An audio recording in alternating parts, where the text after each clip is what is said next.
भवानीपुर गांव में रमेश नाम की एक किसान था। वह महाजन के खेत में बहुत मेहनत से काम करता था।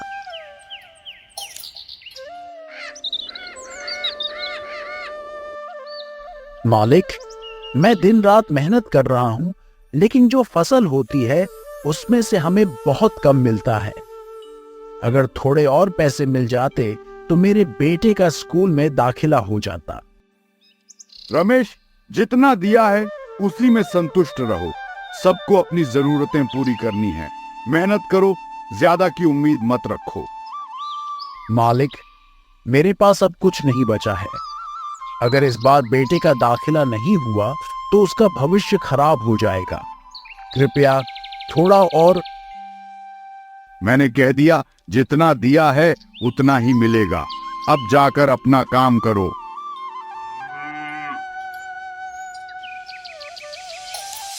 घर आके उनकी पत्नी सीता को पूरी कहानी बताती है। सीता, मैं अब ये मजदूरी और नहीं कर सकता। कितनी भी मेहनत कर लो, पर यहाँ हमें सिर्फ मेहनताने के अलावा कुछ नहीं मिलता। तो अब क्या करेंगे रमेश? घर में खाने के लिए भी मुश्किल से ही कुछ है। मैंने फैसला कर लिया है सीता। अब हम अपने खेत में ही काम करेंगे। फसल कम होगी तो भी हमारी होगी। मेहनत हमारी और उसका फल भी हमारा ही होगा। तुम ठीक कह रहे हो। अपने खेत में मेहनत करेंगे और जो भी होगा हमारे अपने लिए होगा। हाँ, इस बार हम किसी के लिए नहीं, सिर्फ अपने लिए काम करेंगे। चाहे मुश्किलें आएं, लेकिन हम हार नहीं मानेंगे। रमेश अपने खेत में हल चला रहा है। पसीना उनके माथे से बह रहा है। उनकी पत्नी सीता पास ही पानी का घड़ा लेकर खड़ी है। खेत सूखे और दरारों से भरे हैं। सीता, इस बार फसल हमारी ही होगी। खेत भी हमारा, मेहनत भी हमारी और फसल भी हमारी। लेकिन बारिश नहीं हुई है, फसल सूख रही है। अब क्या करेंगे? अगर इस बार फसल सूख भी गई तो भी हार नहीं मानूंगा। कुआं खुदवा लेंगे, पानी का इंतजाम हो जाएगा, फिर सब ठीक हो जाएगा। कुआं? लेकिन पैसे कहाँ से आएंगे? मुखिया जी से उधार लूंगा। फसल अच्छी हुई तो सब चुका देंगे। इस बार हमें मेहनत करनी ही होगी।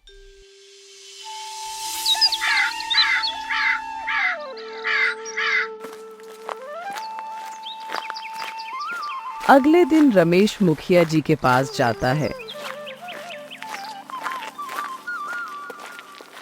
रमेश हाथ जोड़कर मुखिया जी के सामने खड़ा है।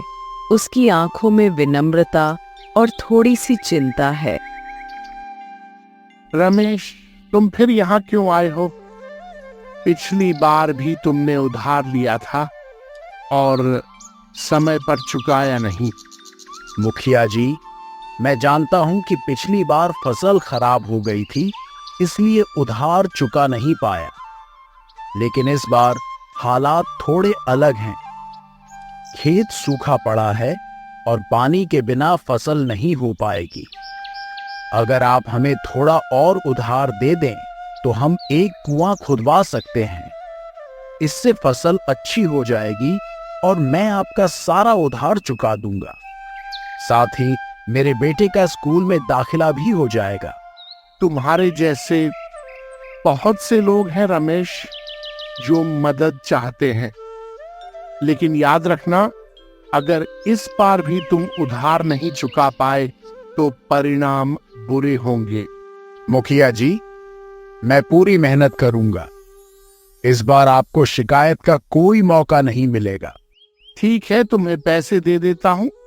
कुआं खुदवाओ और मेहनत से काम करो।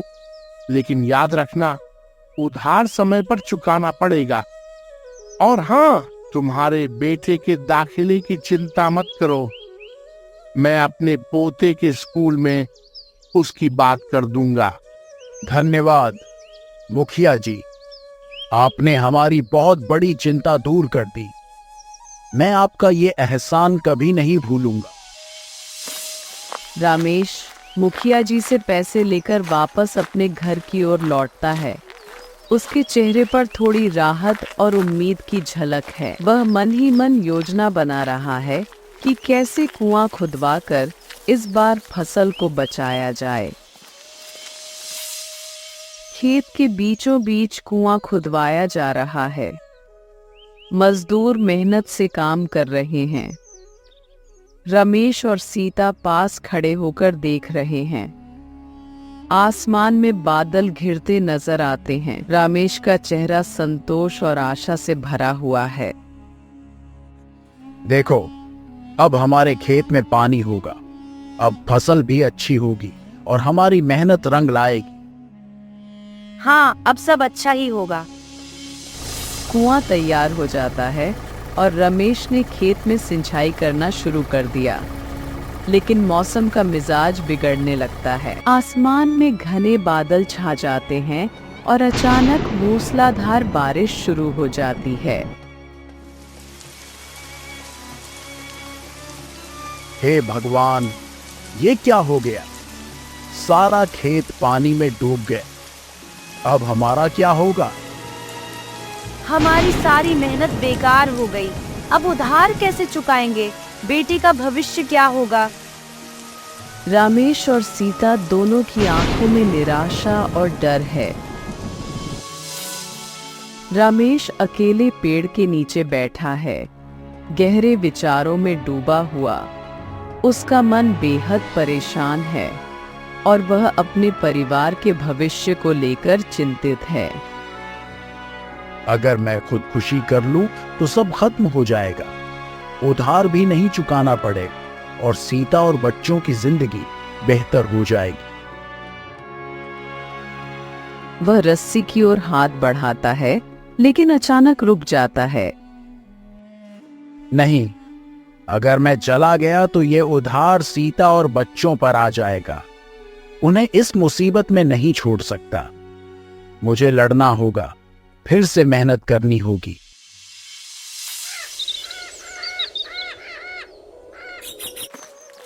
अगली सुबह रमेश मुखिया जी के घर पड़ गया।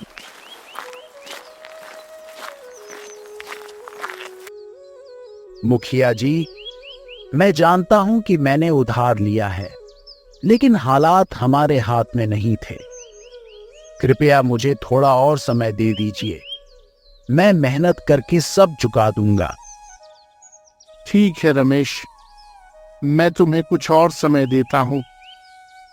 और हाँ, तुम्हारे बेटे का स्कूल का मामला मैं देख लूंगा। मेरे नाती के स्कूल में उसे दाखिला मिल जाएगा। धन्यवाद मुखिया जी, आपने हमारी बहुत बड़ी चिंता दूर कर दी। मैं आपका ये एहसान कभी नहीं भूलूंगा।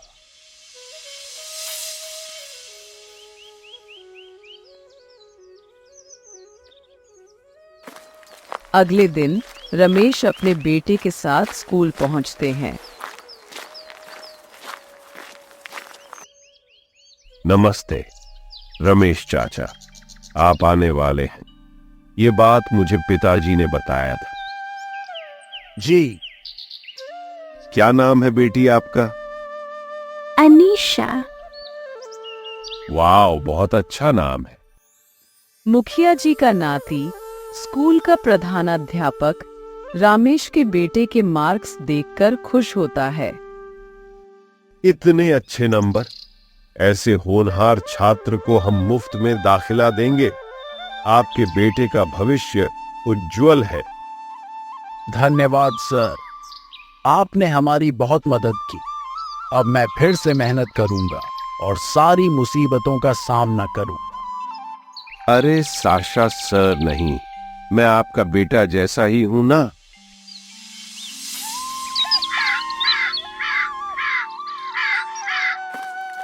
अगली सुबह रमेश फिर से मुखिया जी के घर मी गया।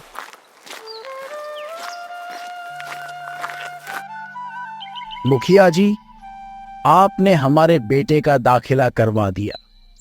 इसके लिए मैं हमेशा आपका आभारी रहूंगा। अब मुझे एक और काम चाहिए ताकि मैं आपका उधार चुका सकूं। तुम मेरे गोदाम में काम कर सकते हो और मेहनत से सब उधार चुका सकते हो। मुझे यकीन है कि तुम सब ठीक कर लोगे। धन्यवाद मुखिया जी, मैं अब पहले से भी ज्यादा मेहनत करूंगा। मुखिया जी के गोदाम पर रमेश खूब मेहनत करते हैं और सारे उधार चुका देते हैं।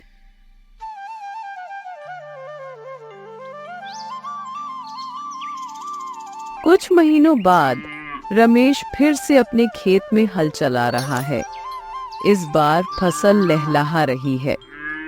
सीता पास में खड़ी मुस्कुरा रही है। रमेश के चेहरे पर संतोष और खुशी की झलक है। देखा, तुम्हारी मेहनत रंग लाई। अब हम सब खुश हैं। हाँ, मेहनत से ही सब कुछ संभव है। अब हमारे जीवन में भी खुशहाली आएगी। संघर्ष की धूप से गुजरते हुए मेहनत और उम्मीद की छाव में एक किसान ने अपने परिवार को बचाया और जीवन की कठिनाइयों का सामना कर उन्हें जीत लिया।